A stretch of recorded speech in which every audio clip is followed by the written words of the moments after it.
Hello friends, hello and welcome back to all of you friends. ये हम आज class 11 की वीडियो शूट कर रहे हैं और इस क्लास 11 की वीडियो का आज का हमारा टॉपिक है लेजर पार्ट 3।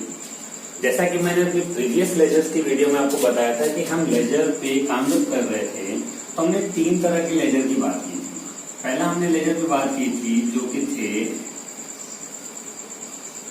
1 अगेंस्ट 1, दूसरा था 1 अगेंस्ट 2, ठीक है, और मैनी। देन जो लास्ट थी वो थी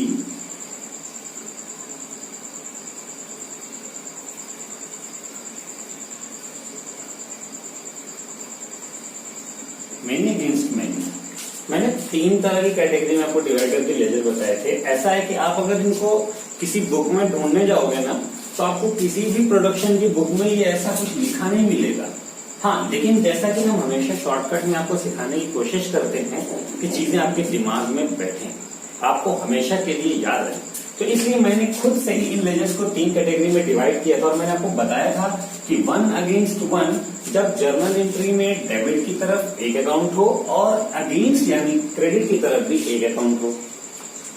फिर दूसरा केस था जब 1 अगेंस्ट 2 और मेनी, यानी जर्नल एंट्री में वन साइड पे एक पर्टिकुलर अकाउंट हो और उसके अगेंस्ट में 2 हो, 2 से ज्यादा हो, 2 और मेनी। फिर नेक्स्ट कैटेगरी फ्रेंड्स जो लेजर का पार्ट 3 वीडियो बनेगी वो है कि मेनी अगेंस्ट मेनी, यानी जब डेबिट में भी कई सारे अकाउंट्स हों यानी एक से ज्यादा हों और क्रेडिट में भी कई सारे अकाउंट्स हों एक से ज्यादा हों। तो कहने को फ्रेंड ऐसा हमारा जो वीडियो में काम हो रहा था, हम वो करते थे कैपिटल की एंट्री में।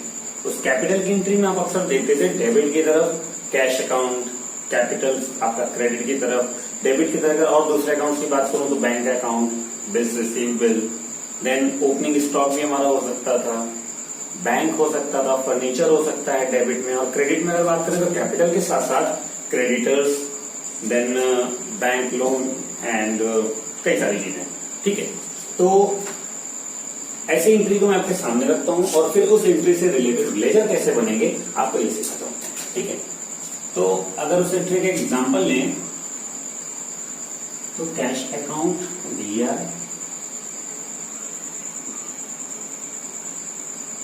मशीन अकाउंट दिया,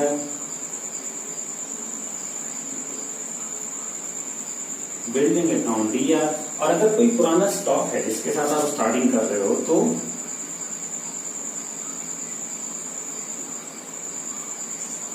ओपनिंग स्टॉक अकाउंट दिया, देन क्रेडिट में 2, कैपिटल 2, क्रेडिटर्स एंड चलिए मैं इधर 2 ही रखता हूं, ठीक है। और एंट्री की अगर बात करूं 10,000 हम इसे मान लेते हैं, मशीन को हम 1 लाख रुपये मान लेते हैं, बिल्डिंग को हम 2 लाख रुपये मान लेते हैं, ठीक है। ओपनिंग स्टॉक को हम 90,000 रुपये मान लेते हैं एंड देन क्रेडिटर को हम 40,000 रुपये मानते हैं। तो 2 लाख प्लस 3 लाख टोटल इधर 4 लाख है, इधर भी 4 लाख होना चाहिए। तो दैट कैपिटल विल बी 3,60,000। अब अगर आप इस एंट्री को देखें तो ये हमारी ना ही ये 1 अगेंस्ट 1 है, ना ही ये 1 अगेंस्ट 2 है। ये कौन सी एंट्री है? ये है मेनी अगेंस्ट मेनी। कैसे पहचाना? डेबिट की तरफ भी कई सारे पार्ट हैं और क्रेडिट की तरफ भी कई सारे पार्ट हैं। तो ऐसे में जब आप इनका लेजर बनाते हो ना, तो अमूमन मैंने आपको बताया कि लेजर आपको जब बनाना हो तो आप जिस पार्टी का लेजर बनाना हो आप उसको देखो, वो डेबिट की तरफ है तो आप भी लेजर में डेबिट की तरफ पहुंच जाओ और सीधा अपोजिट पार्टी का नाम लिख दो। लेकिन जब आप ऐसे लेजर बना रहे होगे ना फ्रेंड्स, तो अब ध्यान दो आपको करना क्या है। आपके लेजर में 2 पार्ट होते हैं, पहला होता है डेबिट, दूसरा होता है क्रेडिट, ठीक है।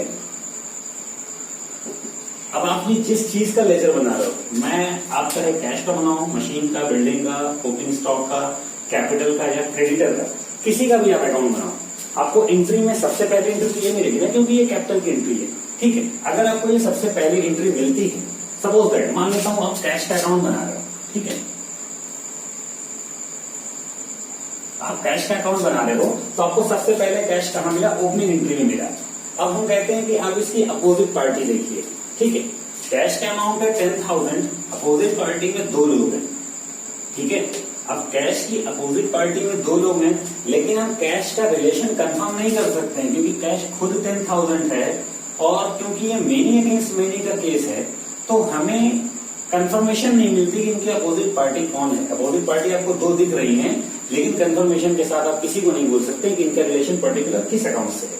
ठीक है, चलिए आप ये याद रखिए, अगर मेनी अगेंस्ट मेनी का केस है तो जो ओपनिंग वाली एंट्री होती है वहां पर आपको कोई दिमाग नहीं लगाना है, सिंपल से काम करना है कि आप जिस चीज का अकाउंट बना रहे हो एंट्री में उसे देखो वो किस तरफ है। ये डेबिट की तरफ है तो आप तुरंत अपने डेबिट साइड पे आ जाइए, अमाउंट लिखिए टू बैलेंस बीडी और जो उस पर्टिकुलर अकाउंट का अमाउंट हो आप वो यहां पुटअप कर दीजिए। ठीक है, ठीक।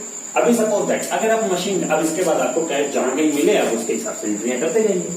अगर आपको डेबिट में मिलता है तो आप 2 लिखिए, अगर आपको कैश क्रेडिट की तरफ मिलता है तो आप बाई की तरफ जाइए। ठीक है, अगर आप सपोज दैट मशीन का अकाउंट बना रहे होते, ठीक है, अगर आप मशीन बना रहे होते मशीन अकाउंट, तो आप देखिए मशीन किस तरफ है, मशीन भी डेबिट में है तो आप टू डेबिट की तरफ आते हैं, टू बैलेंस बीडी, आप मशीन का अमाउंट लिख देते दैट मीन 1 लाख। ठीक है, अगर आप बिल्डिंग का बना रहे होते तो टू बैलेंस बीडी और बिल्डिंग का जो अमाउंट है 2 लाख आप वो लिख देते। उसके बाद आगे जहां भी ट्रांजेक्शन में आपको बिल्डिंग मिलती उसके अकॉर्डिंग बाकी सारी एंट्री आप करते। सपोज दैट अगर आप कैपिटल का अकाउंट बना रहे होते, ठीक है,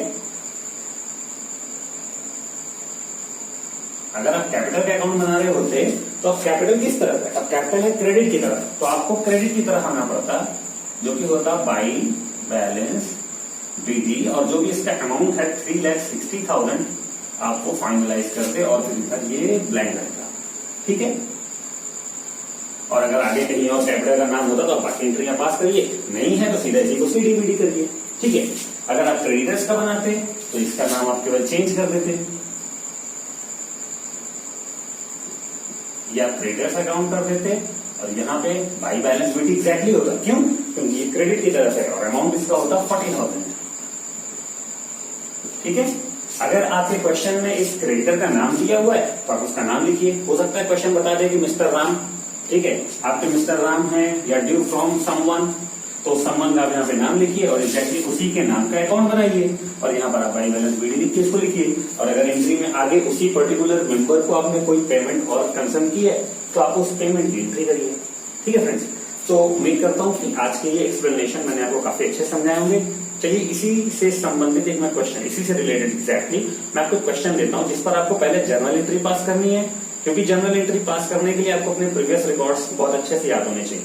ठीक है, आपने जो पिछली वीडियो में सीखा है वो भी एप्लीकेबल होगा, तो आप इसमें जर्नल पास करिए, देन इनके लेजर में पोस्टिंग करिए और अपने ही लेजर को चेक करने के लिए आप इसका ट्रायल बैलेंस भी जरूर बनाइए। ठीक है, तभी आपके सामने क्वेश्चन रखते हैं ये। ठीक है, सो फ्रेंड्स, गुड लक।